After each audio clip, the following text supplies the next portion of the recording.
বাংলাদেশের বিপক্ষে নাটকীয় হারে বিদায় সূর্যবংশীদের নিয়ে খেলতে যাওয়া শক্তিশালী ভারতের।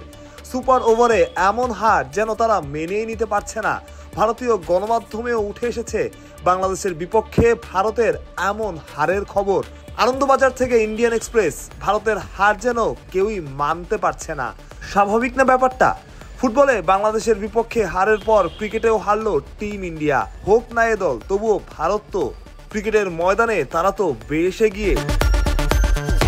কলকাতার জনপ্রিয় দৈনিক আনন্দবাজারের হেডলাইনে প্রশ্ন তোলা হয়েছে, কেন সূর্যবংশীকে সুপার ওভারে নামানো হলো না? আপনি হয়তো ভাবছিলেন নিজেদের ভুলেই জেতা ম্যাচ হারতে বসেছিল বাংলাদেশ, অথচ উল্টো আনন্দবাজারের দাবি নিজেদের বোকামিতেই হেরেছে ভারত। ইন্ডিয়ান এক্সপ্রেসের খবরে সূর্যবংশীর সাথে আব্দুল গফফার সাকলাইনের ছবি।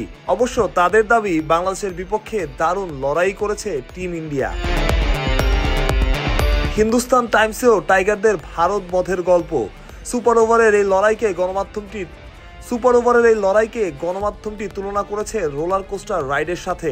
তবে খবরে বাংলাদেশকে টাইগার বলে বেশ ভালোভাবেই সম্বোধন করা হয়েছে। এছাড়া ইন্ডিয়া টিভি নিউজেও জায়গা পেয়েছে বাংলাদেশের জয়ের গল্প। ভারতের জনপ্রিয় দৈনিক এই সময়ের শিরোনাম, সুপার ওভার বৈভবহীন, হলো না কোনো রান।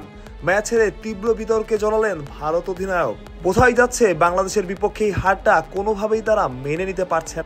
খুবই স্বাভাবিক, সূর্যবংশীকে কেন নামানো হলো না সেই প্রশ্নের উত্তর খুঁজছে ভারত।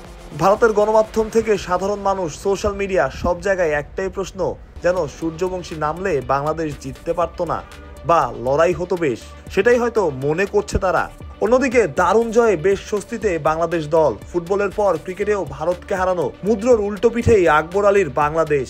হবেই বা না কেন, জেতা ম্যাচ হারতে হারতে আবার জেতা, এমন জয় তো স্পেশালি। প্রত্যয় বিডি ক্রিক টাইম।